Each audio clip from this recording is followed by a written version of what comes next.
میں آج 8 مئی ہے اور کل 9 مئی کے دل خراش واقعات کو 1 سال مکمل ہو جائے گا، اور میں یہ سمجھتا ہوں کہ ہماری تاریخ کا ایک سیاہ ترین باب ہے اور ایک سیاہ ترین دن ہے، اور یہ واقعات جو 9 مئی کے تھے یہ چشم فلک نے اس سے پہلے نہیں دیکھے، اور ایک گھنونی سازش تھی پاکستان کی سلامتی کے خلاف، پاکستان کے وقار کے خلاف، پاکستان کی ترقی کے خلاف، پاکستان کو اندرونی بیرونی طور پہ کمزور کرنے کے حوالے سے یہ 9 مئی کے واقعات کیے گئے۔ اور میں یہ سمجھتا ہوں کہ جن لوگوں نے یہ واقعات کیے اور ایک منظم منصوبہ بندی کے تحت کیے اور ہمارے ملکی دفاع کو کمزور کرنے کی کوشش کی، یہ سازش اس ملک کے خلاف سازش تھی، اور جو لوگ اس میں ملوث تھے ناقابل تردید ثبوت موجود ہیں ان کے خلاف۔ آج ہم آپ کو وہ ثبوت دکھائیں گے بھی، اور آپ کو بتائیں گے کہ جو لوگ اس گھنونی سازش میں ملوث تھے ان کے چہرے بے نقاب بھی کریں گے، اور قوم کو یاد دلائیں گے کہ یہ کون لوگ تھے جو اپنے ہی ملک پر حملہ آور ہو گئے، یہ کون لوگ تھے جنہوں نے اپنے ہی ملک کو کھوکھلا کرنے کی کوشش کی، یہ کون لوگ تھے جنہوں نے ایسا کام کیا جو کبھی دشمن بھی نہ کر سکا۔ تو اور ان لوگوں کو اب تک کیا سزا دی گئی ہے اور ان کے خلاف کیا ایکشن لیا گیا ہے، اس پر بھی بات ہونی چاہیے، کیونکہ یہ 9 مئی کا واقعہ ایک افسوسناک ترین واقعہ تھا، اور ہم سنتے آئے، ہم تو جذبہ حب الوطنی سے سرشار تھے، ہم نے بچپن سے لے کے اب تک سیاسی معاملات جیسے بھی ہوں کبھی ملکی سالمیت پر آنچ نہیں آنے دی کسی بھی سیاسی جماعت نے۔ تو یہ ایک انتشار پسند ٹولہ تھا، یہ فتنہ پھیلانے والا ٹولہ تھا جو اپنے ہی ملک پہ حملہ آور ہو گیا سیاسی مفادات کی خاطر۔ یعنی مفاد سیاسی ہے، مفاد ذاتی ہے، اور آپ ملکی دفاع کو کمزور کرنے نکل پڑے، آپ اپنے ہی ملک کے خلاف سازش کر رہے ہیں۔ دشمن بھی جب جنگ کرتا ہے تو جنگ کے بھی آداب ہوتے ہیں۔ دشمن نے کبھی یہ جرت نہیں کی، دشمن نے کبھی یہ ہمت نہیں کی، کیونکہ دشمن کو پتا تھا کہ جب ملکی سالمیت کی باری آتی ہے تو پاکستان ایک خود مختار ملک ہے، پاکستان ایک ایٹمی طاقت ہے، پاکستان کی فوج، پاکستان کی نیوی، پاکستان کی ایئر فورس دنیا کی بہترین فورسز میں گنی جاتی ہیں، اور کچھ دور کی بات نہیں ہے۔ آپ کو یاد ہے کہ جب بھارت کے 2 طیارے گرائے گئے تھے، بڑی مہارت کے ساتھ ہمارے پائلٹس نے مقابلہ کیا تھا۔ تو یہ واقعات کرنے والے جو لوگ تھے، جو ملک میں آگ لگوانا چاہتے تھے، جو ملک کو انتشار کی نظر کرنا چاہتے تھے، اور جو ٹولیوں میں مختلف مقامات پر گئے، اور انہوں نے یہ نہیں دیکھا کہ کوئی شہید ہے جس نے ملک پہ جان نثار کی ہے۔ میں آپ کو ایک واقعہ یہاں سنانا چاہتا ہوں۔ جب کیپٹن کرنل شیر خان کو کارگل کے محاذ پہ شہید کیا گیا تھا تو اس وقت کے بارڈر کے دوسری سائڈ پہ انڈین بریگیڈیئر، جو اس وقت بریگیڈیئر تھے، بریگیڈیئر مہندر پرتاپ سنگھ باجوہ، انہوں نے کہا کہ میں نے ایسا دلیر جوان نہیں دیکھا جو مسلسل ہمارے حملوں کو پسپا کر رہا تھا، جو مسلسل بڑھتا چلا آ رہا تھا۔ تو کہتے میں نے اپنے لوگوں کو کہا کہ جب تک اس کو نہیں گراؤ گے ہم یہ جنگ جو ہے اس میں آگے نہیں بڑھ سکیں گے۔ اور جب ان کو شہید کیا گیا تو ان کی باڈی لائی گئی، تو انڈین بریگیڈیئر دشمن ہے، دشمن تعریف کر رہا ہے. انہوں نے 2 لائنیں لکھی کہ captain colonel Sher Khan of 12 NLI Northern Light Infantry has fought very bravely and must be given his due recognition. کہ کیپٹن کرنل شیر خان نے بڑی بہادری اور دلیری سے مقابلہ کیا ہے, ان کو کوئی ایوارڈ دیا جانا چاہیے اور ڈیو ریکگنیشن دی جانی چاہیے. یہ رکا ان کی جست خاکی کی جیب میں, انہوں نے یونیفارم کی جیب میں رکھا, اور جو پاکستان آ کے وہ رکا کھلا, آپ نے ان کے مجسمے کو آگ لگا دی, ان کے مجسمے کی بے حرمتی کی. شہداء کی بے حرمتی. شہید کون ہوتا ہے؟ شہید وہ ہوتا ہے جو جان قربان کر دیتا ہے. جان سے قیمتی تو کوئی چیز نہیں نا انسان کے پاس دینے کے لیے. اگر کوئی جان کا نذرانہ پیش کر دے, جان قربان کر دے, اس سے بڑھ کے اور کیا قربانی ہو سکتی ہے جان کی قربانی کے علاوہ؟ اور آپ بھی اس سے بڑھ کے کیا کر سکتے تھے کہ آپ نے مجسموں کو آگ لگا دی, شہداء کی یادگاروں کو اینٹیں ماری سیاسی مقاصد کی خاطر. سیاست کبھی بھی اتنی مقدم نہیں تھی کہ ملکی سالمیت کے اوپر حاوی ہو جائے کہ آپ شہداء کے نشان مٹا دیں. یعنی آپ کو اختلاف تھا, آپ سیاسی پارٹیوں کے خلاف جلوس نکالتے. آپ کو اختلاف تھا, آپ اپنی سیاسی رہنما کے حق میں جلوس نکالتے. مقصد اختلاف نہیں تھا, مقصد انتشار پھیلانا, مقصد فتنہ پھیلانا, مقصد ملک میں تباہی بربادی پھیلانا تھا. کہ جب میں دیکھتا ہوں کہ سرفراز رفیقی کی تصویر لگی ہو اور اس کو اینٹیں ماری جا رہی ہوں, جب میں دیکھتا ہوں کہ اس کیپٹن کرنل شیر خان کا مجسمہ سر پہ اٹھایا اور اس کو دے کے نیچے مار کے اس کی بے حرمتی کر رہے ہوں, جس کی دشمن تعریف کر رہا ہے. دشمن تو لڑ رہا تھا نا, جنگ کے محاذ پہ لڑ رہا تھا. دشمن کو کیا ضرورت تھی تعریف کرنے کی؟ دشمن کہتا ہے ایسا بہادر جوان نہیں دیکھا, اور آپ مجسمہ اٹھا کے اس کی بے حرمتی کرتے ہیں سیاسی مقاصد کی خاطر. میں ثوابی خود گیا اور کیپٹن کرنل شیر خان کے بھائی انور لالا کے سامنے ہاتھ جوڑ کے میں نے کہا جی میں قوم کی طرف سے معذرت کرنے آیا ہوں. یعنی ان کا کیا قصور شہداء کا؟ ہیلی کاپٹر کریش ہوتا ہے, آپ اس پہ الگ کیمپین چلاتے ہیں. آپ نے جو جہاز میاں والی میں جلایا, دشمن کا پائلٹ گرانے والے لوگ ہیں ہماری ایئر فورس کے بہادر افسران جوان. ابھی نندن کا جہاز کس نے گرایا تھا؟ اور اس نے 2 ٹارگٹ ملے تھے, 2 کے 2 ٹارگٹ ریکارڈ ٹائم میں. آج پوری دنیا میں ایم ایم عالم کا نام کیوں ہے؟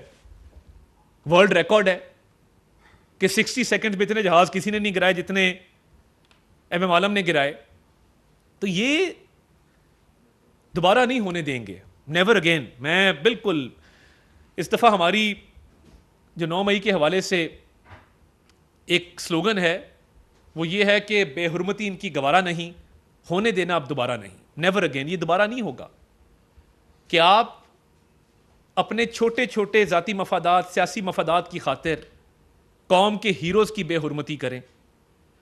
دہشت گردی کی جنگ میں لوگ شہید ہوئے ہیں, سویلینز نے جانے دی ہیں, پولیس نے دی ہیں, رینجرز نے دی ہیں, کسٹمز کے اہلکار اینٹی سمگلنگ کی کیمپین میں شہید ہو رہے ہیں. کبھی شہداء کے گھر جا کے دیکھیں کہ ان کے ورثہ پہ کیا گزرتی ہے. ان کی بیوائیں, ان کی مائیں, ان کے بہن بھائی کس کرب میں مبتلا ہوتے ہیں پوری زندگی کے لیے. کہ جس کے گھر میں پرچم میں لپٹی ہوئی لاش لائی جاتی ہے, پرچم میں لپٹا ہوا تابوت لایا جاتا ہے. آپ اتنی تو لحاظ کر جاتے کہ آپ شہداء کی تکریم ہی سیکھ لیتے. آپ شہداء کی یادگاروں کو تو نظر آتش نہ کرتے, بے حرمتی نہ کرتے, پتھراؤ نہ کرتے. قومی غیرت کے نشان ہے, جہاز کو نہ جلاتے اور پھر کہتے جی ہم نے نہیں کیا. ذرا آپ ویڈیو چلا کے دکھائیں کہ یہ کون لوگ تھے, اور اس کے بعد اس کے لیگل ایسپیکٹس پہ آتا ہوں. ذرا ویڈیو چلا دیں, آپ کو پتہ ہونا چاہیے یہ کون سے چہرے تھے جنہوں نے یہ ملک کے خلاف سازش کی اور انتشار پھیلانے کی کوشش کی. صاحب کے بھانجے کہہ رہے ہیں کدھر چھپے ہوئے, باہر نکلو ہم آ گئے ہیں. یا تو کہہ دیں میرا بھانجا نہیں ہے, کوئی اوپر سے اتری ہوئی مخلوق ہے جو میں نہیں جانتا, اس کا نام کیا ہے, اس کی شناخت کیا ہے, یہ کون ہے. یا کہہ دیں کہ یہ خاتون ایک رکن قومی اسمبلی کہہ رہی ہیں اگر خان نہیں تو پاکستان نہیں. پاکستان پہ جان بھی قربان, پاکستان پہ ہر چیز قربان. پاکستان کی سال میں آج جو بھی ہم جس بھی عہدے پہ ہیں, جو بھی آج مقام ملا ہے پاکستان کی وجہ سے ہے. یہ ملک سب سے پہلے ہے, سیاست بعد میں ہے, شخصیات بعد میں ہے, ہر چیز اس کے بعد ہے. تو آپ نے دیکھ لیا, رہنما گاڑیوں پہ چڑھ کے کہنے کور کمانڈر ہاؤس جائیں گے, رہنما کہہ رہے ہیں کور کمانڈر ہاؤس پہنچو, کوئی کہہ رہا ہے جی ایچ کیو پہنچو, کوئی کہہ رہا ہے جو مقامات بتائے گئے ہیں اس پہ پہنچو. یہ کون لوگ تھے؟ آپ نہیں تھے؟ جھٹلا دیں. 2 خواتین آپ نے دیکھا بد زبانی کر رہی ہیں, گالیاں دے رہی ہیں, غلیظ زبان استعمال کر رہی ہیں. بات یہ ہے کہ اختلاف کرنے کا طریقہ ہے, اختلاف کرنے کا سلیقہ ہے, مگر آپ نے تو وہ دشمنی کی کہ آپ نے کہا کہ ایک شخصیت نہیں تو پھر پاکستان بھی نہیں. پاکستان رہے گا انشاءاللہ تعالیٰ, تا قیامت رہے گا. یہ قربانیوں کے بعد ملک حاصل کیا گیا تھا. لاکھوں افراد شہید ہوئے تھے اس ملک کو بنانے کے لیے. دریاؤں میں ان کی لاشیں موجود تھیں, ٹرینیں آئی تھیں بارڈر کے پار سے لاشوں سے لدی ہوئیں. ہمارے بڑوں نے بڑی قربانیاں دی اس ملک کو حاصل کرنے کے لیے. اور آج دیکھیں کہ کیا بارڈر کے پار آزادی حاصل ہے لوگوں کو, مذہبی آزادی ہے. آئے دن جو سلوک ہوتا ہے مسلمانوں کے ساتھ, جو کشمیر کا حال ہے, کیا آپ اس سے ناواقف ہیں؟ اور آپ کیا مقصد حاصل کرنا چاہتے تھے انتشار اور فساد اور فتنے کے علاوہ؟ تو میں تو جوڈیشری سے یہ سوال کرنا چاہتا ہوں کہ اب تک یہ کیسز منطقی انجام تک کیوں نہیں پہنچ سکے؟ ان لوگوں کو سزائیں کیوں نہیں مل سکیں؟ اور ان کے چہرے بے نقاب کیوں نہیں ہو سکے؟ تاخیر کس بات کی ہے؟ امریکہ میں کیپٹل ہل پہ حملہ ہوا, تمام لوگوں کو سزائیں دی گئیں, تمام لوگ جو ہیں مہینوں کے اندر منطقی انجام تک وہ کیسز پہنچے. یہاں پہ کیا دقت ہے کہ ایویڈنس ہے آپ کے سامنے, اپنے منہ سے لوگ کہہ رہے ہیں کہ ہم حملہ اوور ہونے جا رہے ہیں, کور کمانڈر ہاؤس جا رہے ہیں, GHQ جا رہے ہیں, انتشار پھیلانا چاہتے ہیں, فساد پھیلانا چاہتے ہیں. تو کیا منوانے ہیں, کیا تاخیر ہے کہ ان کیسز کے فیصلے نہیں ہو پاتے؟ آپ نے خود سن لیا ہے. تو ایک اس میں یہ بھی ضرور بات کرنا چاہتا ہوں, اور یہ نوجوان نسل کے لیے پیغام ہے کہ کسی کے بہکاوے میں نہ آئے. یہ جو گمراہی ہے یہ اپنے مقاصد کے لیے لوگ استعمال کرتے ہیں, اور بعد میں کسی نے وکیل کرنے کا بھی نہیں پوچھا, کسی نے یہ بھی نہیں پوچھا کہ آپ کی کوئی معاونت کر دیں, آپ کو کوئی لیگل ہیلپ کی ضرورت ہو. تو یہ گمراہ کرنے والے کون تھے؟ ہمیں نوجوان نسل کو بھی یہ بتانا ہے کہ اس ملک کی سالمیت سے ہماری بقا, ہمارا سب کچھ اس ملک کی سالمیت کے ساتھ جڑا ہوا ہے. اور انتشار, فتنہ اور فساد کو ہم نے مسترد کرنا ہے, ہم نے قومی یکجہتی پیدا کرنی ہے, ہم نے ملکی سالمیت کے لیے کام کرنا ہے. اکانومی کے انڈیکیٹرز بہتر ہو رہے ہیں, ملک ٹیک آف کر رہا ہے انشاءاللہ تعالیٰ. پرائیویٹائزیشن ہو, FBR کے ریفارمز ہوں, اخراجات کی کمی ہو, دنیا کے مالیاتی ادارے کہہ رہے ہیں, مالیاتی بین الاقوامی جریدے کہہ رہے ہیں کہ جی ملک ترقی کی شارہ پر گامزن ہونے جا رہا ہے. سعودی عرب کے ساتھ تاریخی ایک کوآپریشن چل رہی ہے, چین کے ساتھ ایک کوآپریشن چل رہی ہے. دنیا کے ممالک کے سربراہان, ایران کے صدر پاکستان تشریف لائے, پاکستان کو بین الاقوامی سطح پہ پذیرائی مل رہی ہے, اور پاکستان کی تعریف لوگ کر رہے ہیں. تو آپ نے ایسا کیا کیا تھا کہ جس کی خاطر آپ یہ انتشار اور فتنہ اور فساد پھیلانا چاہتے تھے؟ تو میں یہ سمجھتا ہوں کہ یہ 9 مئی کے دن کو قوم کبھی نہیں بھولے گی, ان مکروہ چہروں کو کبھی نہیں بھولے گی جنہوں نے پاکستان پہ حملہ کیا, اور نہ بھولنے دیں گے. یہ ایسا واقعہ ہے جو بھولنے نہیں دیں گے, مگر یہ بھی ساتھ وعدہ ہے کہ یہ دوبارہ نہیں ہونے دیں گے. اور پاکستان کی سالمیت کی خاطر, پاکستان کی ترقی کی خاطر, پاکستان کی بقا کی خاطر جو اقدامات کرنے پڑے اٹھائیں گے. مگر یہ 9 مئی ہمیشہ ایک سیاہ ترین دن کے طور پہ یاد رکھا جائے گا. اور یہ اللہ تعالیٰ کا فضل ہے کہ 27ویں رمضان کی شب حاصل ہونے والا یہ مملکت پاکستان, مملکت خدا داد, اس کی حفاظت اللہ تعالیٰ نے کی. اور پھر پوچھتے ہیں کہ ہمیں روکا کیوں نہیں؟ یہ چاہتے تھے کہ وہاں پہ 3-4 لاشیں گریں, وہاں پہ محاذ آرائی ہو, وہاں پہ لڑائی ہو, وہاں پہ جھگڑا ہو, اور پھر کہیں کہ دیکھیں ہمارے لوگوں کو مارا گیا ہے, ہمارے لوگوں کو قتل کیا گیا ہے. آپ کو دکھ اس بات کا ہے کہ آپ کو اس دن لاشیں نہیں ملی اٹھانے کے لیے. آپ کا پورا منصوبہ تھا نوجوانوں کو مروانے کا وہاں پہ, اس لیے آپ پوچھتے ہیں کہ ہمیں روکا کسی نے کیوں نہیں؟ ہم جا رہے تھے, ہمیں روکنا چاہیے تھا. آپ میں کوئی فہم و فراست, کوئی عقل نہیں تھی کہ آپ کہاں جا رہے ہیں, کیا کرنے جا رہے ہیں. اور یہ سارے کلپریٹ ویڈیو آپ نے دیکھی ہے, یہ آئیڈینٹیفائی ہوئے کیسے؟ جیو ٹیگنگ کے ذریعے کس کس کی لوکیشن وہاں کی تھی, موبائل ٹاور کی, کون کتنی دیر موجود تھا, کون کتنا آگے گیا. یعنی قائد اعظم کے گھر کو آگ لگا دی, ایک دہشت گردوں نے زیارت ریزیڈنسی جلائی تھی, اور ایک سیاسی دہشت گردوں نے جناح ہاؤس جلایا. یہ تو خیال کر لیتے کہ یہ قائد اعظم کا گھر ہے, قائد اعظم محمد علی جناح کا گھر ہے, بابا قوم کا گھر ہے. وہ بھی خیال نہیں کیا کیونکہ سیاسی مفاد عزیز تر تھا مملکت خدا داد سے. تو میں تو اتنا کہنا چاہتا ہوں کہ دوبارہ نہیں ہونے دینا. نوجوان نسل کو یہ بتانا ہے کہ اس ملک کی ترقی میں حصہ ڈالیں, اور ساتھ عدلیہ سے میری گزارش ہے کہ یہ کیسز منطقی انجام تک پہنچنے چاہیے. اور کل ایک کابینہ کا اجلاس بھی بلایا گیا ہے, اسی حوالے وزیر اعظم اس میں خطاب کریں گے, اور بطور خصوصی مہمان ہم نے پیپلز پارٹی کے اراکین کو بھی اس میں دعوت دی ہے, آئی پی پی کے ساتھیوں کو دعوت دی ہے, نیشنل پارٹی کے ساتھیوں کو اس میں دعوت دی ہے. ایم کیو ایم آلریڈی کابینہ کا حصہ ہے, P M L Q already کابینہ کا حصہ ہے, اور شام کو وزیر اعظم صاحب ایک کنونشن سینٹر میں تقریب سے بھی خطاب کریں گے. مقصد صرف یہ تھا بتانا کہ اب ملک کی سالمیت پہ انشاءاللہ تعالیٰ آنچ نہیں آنے دیں گے, اور ملک کی ترقی میں جو حصہ ڈال سکیں گے ڈالیں گے. سر بہت شکریہ. پی ٹی آئی کی طرف سے پہلے کہا گیا کہ جی ہم چیف اور ڈی ٹی آئی صحیح سے, اور پھر پاک فوج کا کل بیان سامنے آ گیا ترجمان کا کہ توبہ اور معافی کی بات کی گئی, لیکن آج عمران خان اور پی ٹی آئی کے لیڈران کی جانب سے یہ بات بتائی گئی ہے کہ کوئی توبہ اور معافی کی بات وہ کر نہیں رہے, اور اس کو ایک وہ پلان چیز بتا رہے ہیں.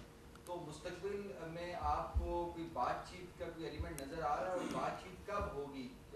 کیا وزیر اعظم اس حوالے سے کیا رائے رکھتے ہیں؟ جس کا کال فیل سے نہ ملتا ہو اور جس کا فیل کال سے نہ ملتا ہو اس کی کیا بات کرنی؟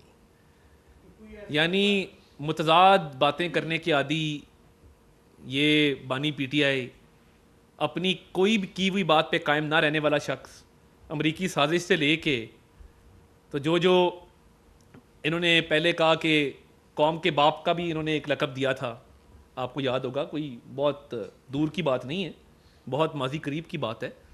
تو میں ان کے بارے میں کیا کہہ سکتا ہوں؟ جن کی ایک بات دوسری سے نہیں ملتی, جن کی دوسری بات تیسری سے نہیں ملتی, ان کا صرف ایک مقصد ہے کہ مفاد کے ساتھ اپنے کال کو ایڈجسٹ کرنا. جو مفاد ہوتا ہے اس کے مطابق بات کر دیتے ہیں. ان کو پاکستان سے, پاکستانیت سے کوئی غرض نہیں.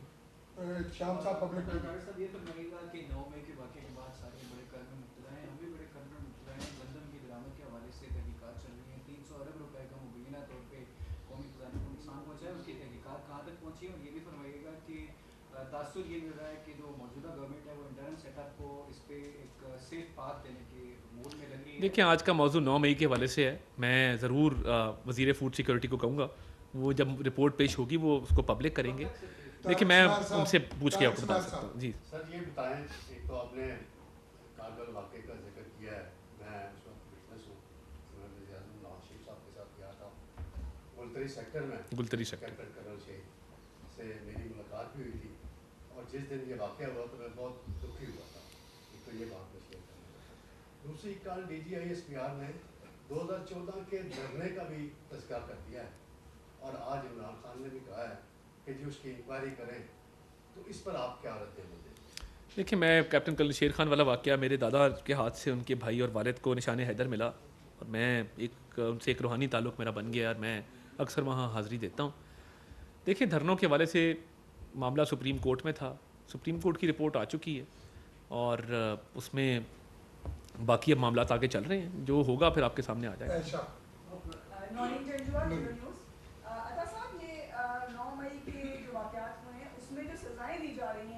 یا ضمانتیں دی جا رہی ہیں وہ اتنی سلیکٹو کیوں ہیں؟ خدیجہ شاہ کو چھوڑ دیا جاتا ہے جبکہ جو صنم جاوید ہیں وہ ابھی تک قید ہیں. ان میں کیا یہ کیا معاملہ ہے؟ دیکھیں, تحقیقات میں جو تحقیقاتی ادارے تحقیقات کر رہے ہیں, کس کا کتنا جرم بنتا ہے, کون کتنا آگے گیا, یہ اداروں کا کام ہے دیکھنا. اور خدیجہ شاہ اگر اندر گئی اور اندر جا کے تباہی بربادی پھیلائی تو پھر ان کو بھی سزا ملنی چاہیے تھی. اگر نہیں گئیں تو پھر ٹھیک ہے, ان کی بیل ہو جانی چاہیے تھی. صنم جاوید کی آپ نے فوٹیج دیکھی ہے, جو زبان استعمال کی گئی اور لیڈ کیا گیا, لوگوں کو اکسایا گیا کہ پہنچو. اس سے پچھلی بھی فوٹیج ہے کنال روڈ کی, جہاں سے کہا جاتا ہے لبرٹی چوک جا رہے ہیں, اگلے لاہے عمل کا اعلان وہاں سے کریں گے, وہاں کہا جاتا ہے نہیں اب چلو کور کمانڈر ہاؤس. تو یہ تو ایویڈنس بیسڈ چیزیں ہیں, اور یہ پروسیکیوشن کا کام ہے, تحقیقاتی اداروں کا کام ہے کہ ان چیزوں کو دیکھیں. مگر میں بالکل بلیو کرتا ہوں کہ اس پہ فیئرنیس ہونی چاہیے, اکراس دا بورڈ جو ہے وہ انصاف ہوتا نظر آنا چاہیے. اس لیے میں کہتا ہوں کہ اس کو منطقی انجام تک پہنچایا جائے, ان کیسز کو کسی نہ کسی طرف لگایا جائے تاکہ سزا جزا کا نظام اس ملک میں قائم ہو سکے. طارق صاحب آپ نے کہا کہ یہ 9 مئی کا جو واقعات تھے یہ ایک منظم پلاننگ کے تحت کیے گئے. اس ایک سال میں پتہ چلا ہے کہ یہ منظم پلاننگ سازش کہاں تیار ہوئی, کون اس میں ملوث تھے, جی بیرون ملک ہوئی, کوئی بیرونی طاقتیں بھی تھیں یا پاکستان کے اندر ہی تیار ہوئی؟ دیکھیے فنڈنگ شنڈنگ تھی وہ کہاں سے آئی, کیا چیز؟ بہت شکریہ. میں ثناءاللہ صاحب جو آپ نے آڈیو دیکھی جس میں سمسام بخاری صاحب ذکر کر رہے ہیں کہ ایک اجلاس ہوا اور اس میں مراد سعید نے, شہریار آفریدی نے جو ہے وہ ہدایات جاری کیں کہ کس نے کہاں کہاں پہنچنا ہے اور کیا کیا کرنا ہے اور فوج پر حملہ کرنا ہے, وہ ساری چیزیں لوگوں کے سامنے ہیں. اور دیکھیے خان صاحب کی تینوں بہنیں, اور یہ نورین صاحبہ کا سوال تھا نا, میں تو کہتا ہوں کہ دیکھیں پھر یہ بھی تفریق کی گئی ہے کہ نورین خان صاحبہ, عظمیٰ خان صاحبہ, علیمہ خان صاحبہ, یہ تینوں موجود تھیں نا, یہ تینوں کور کمانڈر ہاؤس کے باہر موجود تھیں. تو یہ بھی سوال اٹھتا ہے کہ خان صاحب کی پوری فیملی وہاں کیا کرنے گئی تھی کور کمانڈر ہاؤس میں. بھانجا گاڑی کے اوپر چڑھا ہوا تھا اور تینوں ان کی بہنیں وہاں موجود تھی. بڑا احترام ہے ان کا, ایز اے فیملی بڑا احترام ہے, مگر اس کا کوئی جواب ملنا چاہیے نا. یا تردید کریں یا مذمت کریں یا کہیں ہم نہیں موجود تھیں. تو ختیجہ شاہ تو چلیں پھر بھی جیل سے ہوئی نا, ان تینوں نے جو وہاں پہ جرائم کیے ہیں یا موجود رہی ہیں اس کی کوئی دیں, یا اکثر اڈیالہ جیل کے باہر پریس ٹاک کرتے ہیں تو 9 مئی کی مذمت کریں اور کہیں کہ ہم نے غلط کیا تھا. Tariq sahab D G I S P R نے کل کہا کہ 9 مئی کے واقعات میں ملوث عناصر سے کوئی بات چیت نہیں ہوگی, لیکن ساتھ ہی انہوں نے یہ بھی کہا کہ ان عناصر کو صدقے دل سے قوم سے معافی مانگنی چاہیے. تو اگر وہ مانگ لیں معافی فرض کریں تو کیا انہیں معاف کر دینا چاہیے؟ دیکھیں اس ملک میں ایک عدالتی نظام موجود ہے, جیسا بھی ہے اس پہ سوال کیے جا سکتے ہیں, اس پہ ڈیبیٹ ہو سکتی ہے, بحث مباحثہ ہو سکتا ہے, مگر جزا سزا کا نظام قائم کرنا, معافی دینا یا سزا دینا یہ عدالتوں کا کام ہے اور یہ عدالتیں کام کر رہی ہیں. تو یہ معافی کی مجھے سمجھ نہیں آتی کہ آپ نے پورے دور حکومت میں ایک پروجیکٹ نہیں لگایا, بین الاقوامی سطح پہ پاکستان کو آئسولیشن کا شکار کیا. تو مجھے یہ بتائیے کہ آپ جب توشہ خانہ کی گھڑیاں بلیک مارکیٹ میں بیچتے رہے, ملک ریاض صاحب کو, یہ بھی بیپ ہو جائے گا, سینسر ہو جائے گا, جب آپ ان کے اربوں روپے کے اثاثے بچانے کے لیے 190 ملین پاؤنڈ کے کیس کے لیے کابینہ کے اندر بند لفافے لاتے رہے, تو آپ کو نہیں پتا تھا کہ آپ اس ملک کے وزیر اعظم ہیں اور آپ کے کچھ رسپانسبلٹیز ہیں. جب سائفر لہرایا اور جھوٹا بیانیہ بنایا, اور یہ بڑی سمپل ہے, پہلے گریبان پکڑو, اگلا آنکھیں دکھائے تو پیر پکڑ لو, یہ بالکل سمپل لاجک رہی ہے ان کی, امریکی سازش کا, اور اس کے بعد امریکن لابنگ فرمز ہائر کی کہ ہماری صلح کراؤ. جی یاسر ملک صاحب دنیا کا خصوصی اجلاس تو ہو رہا ہے, کیا جو کنونشن سینٹر میں بڑی ایک تقریب ہونے جا رہی ہے اس تقریب کے حوالے سے بتا دیں, اور کیا اس میں عسکری حکام؟ دیکھیے وہ ہماری انفارمیشن ڈپارٹمنٹ ہوسٹ کر رہا ہے اس کو. عسکری تقاریب جو ہیں وہ علیحدہ علیحدہ ان کی اپنی ہوں گی. ہم نے شہداء کو خراج تحسین پیش کرنے کے لیے ان کی فیملیز کو بلایا, اور دیکھیے اس میں ہم نے کسٹم اہلکار, police, rangers, F C, navy, air force اور پاک آرمی, تمام لوگوں کو وہاں پہ مدعو کیا ہے. جو ان کے اہلکار ہیں, جو شہداء کی فیملیز ہیں, ان کو مدعو کیا ہے. ٹریبیوٹ ہوگا شہداء کو, اور یہ ایک عزم ہوگا کہ یہ جس طرح میں نے کہا کہ یہ اس کو دوبارہ نہیں ہونے دیں گے, بے حرمتی ان کی گوارا نہیں ہونے دینا اب دوبارہ نہیں, یہ اس کا سلوگن ہے.